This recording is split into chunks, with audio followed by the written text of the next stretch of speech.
1984 by George Orwell. Well, here are 7 questions you need to answer after you have listened to this lesson. Let's start. 1984 is the most famous novel written by George Orwell. It was written in 1948 and published the following year in 1949. So as you can see, the title comes from the year when it was written. Only the author decided to swap the last 2 numbers, so 48 became 84. And he did this because he imagines how English society would be in 40 years' time. And he imagines a very negative future, a dystopian future.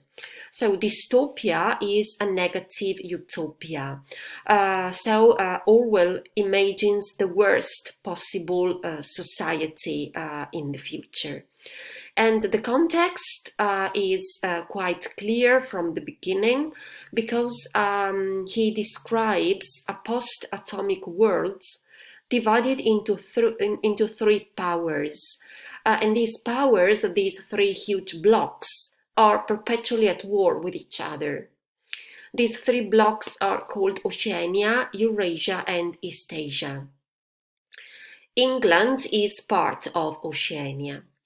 So what Orwell imagines is a totalitarian society with complete control on people. Everything is carefully and strictly controlled by a Big Brother. We don't know who Big Brother is. He is the most important member of the so-called party. The party that controls and governs the society. Nobody has ever seen him, but everywhere there are huge posters and photographs of him with the caption, "Big Brother is watching you."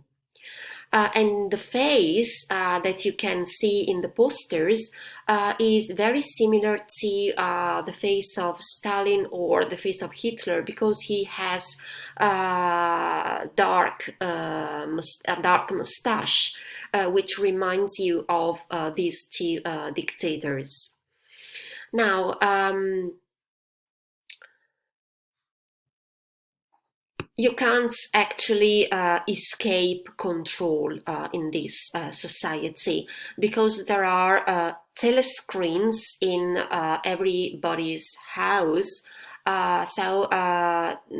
Telescreens that control whatever you do, so you are not actually free to do anything without being seen by the party. Obviously, if you think about the caption that says "Big Brother is watching you," obviously this is quite contradictory. First of all, because Big Brother is nothing like a brother. He's not a brother at all. He's a dictator, and he's not watching you in the sense that he's taking care of you as a brother should do. He's actually controlling you. So he has the full power to decide what you can and what you can't do. It is a complete form of totalitarianism. So together with Big Brother, there are obviously other characters in the story, as we read in the book. So the first one is Winston Smith, who is the most important protagonist. And the name is quite significant because Smith is a very, very common surname in England, possibly the most common surname. And Winston should remind you of Winston Churchill, the Prime Minister during the Second World War. And above all, you should be reminded of his patriotic appeal for blood, toil, tears, and sweat during the war. So what is this man supposed to represent? He is the average Englishman. So he could be any one of us. Now, another important character is Julia, the girl Winston Smith falls in love with. And I mean, they started this secret love relationship, and they start to plan a way to overthrow the government. In this, they are apparently helped and supported by O'Brien. O'Brien is a member himself of the party, but he pretends to be on their side. So he pretends to be a member of the Brotherhood. The Brotherhood is the revolutionary resistance. So he represents that group of people who are trying to change things. Now, however, we have to discover that Goldstein, in fact, is a spy, and that his meaning, his intention, is to have Winston Smith and Julia arrested. Right, so Big Brother, I told you before something about him. And another important thing I forgot about the Big Brother is that his constant presence and all the photographs and posters that you can see everywhere in the streets and in public places. Actually, all these images are meant to create a sort of cult of his personality. So, let's talk about the main themes. The first one, obviously, is totalitarianism. We should not forget where Orwell was born. He was born in India, and we should also remember that he fought in the Spanish Civil War. So he could experience firsthand the atrocities of dictatorships. And there is a constant reference in his works, not only here but also in Animal Farm, a constant reference to dictators like Stalin and Hitler, for example. And Goldstein certainly evokes the figure of Trotsky, while the Big Brother is very, very close to Stalin himself. Now, another similarity, apart from this controlling society and people in every moment of their life, another similarity with totalitarian regimes is in vaporization. What is the meaning of this? In 1984, enemies are vaporized. So they actually disappear, not only from the present, but also from the past. And this is very similar to what happened in the Soviet Union through liquidation. When the enemies were liquidated in the Soviet Union, they disappeared from the present and they were removed from pictures and from history books. Another important theme, which is obviously strongly connected to the first one, is that of psychological control and manipulation. So, as I told you, people are not allowed to have any private ideas, and they are led to think and to believe what they are taught to think and believe. And how is this possible? This is possible through the use of language.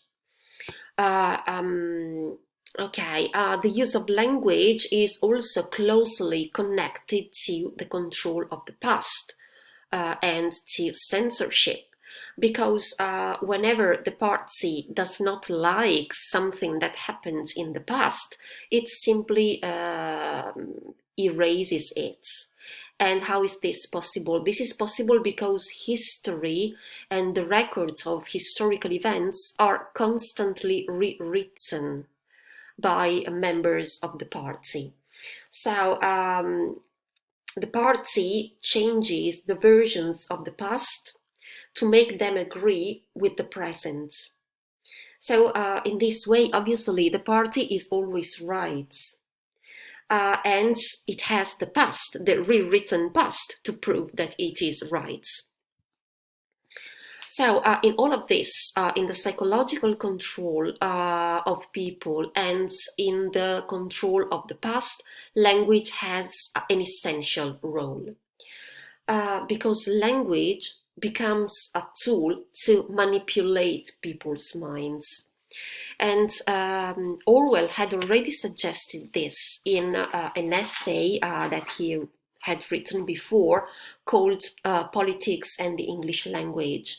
And even in Animal Farm, there is this issue of the power of language.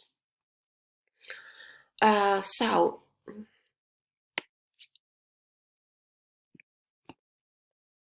the language that is used in 1994 by the party, by the people in control, is called Newspeak.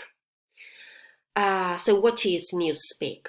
This is a minimalist and artificial language which has been created to make all modes of thought different from that of the party impossible.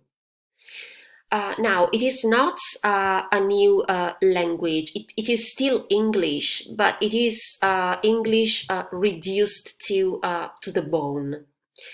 Okay, so obviously, what is the purpose? The purpose is that this kind of language allows you, makes it impossible to develop your thoughts.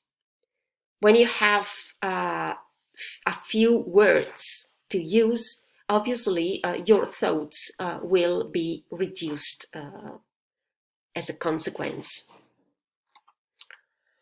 And at the end of the book, there is an appendix which explains in detail how Newspeak works. And how it was created to make rebellious thoughts impossible. So, to give you an example, words are often shortened to their root form. There are no negative terms. So, for example, the adjective bad becomes ungood, and so on. Right. So let's talk about something which will make you understand how this special language works. And this concerns the four ministries. The four ministries, which are called Minipax, Mini Plenty, Mini True, and Mini Love. Okay, I'm going to stop here, and then I'm going to give you a second part of the lesson where I'll be talking more specifically about Newspeak.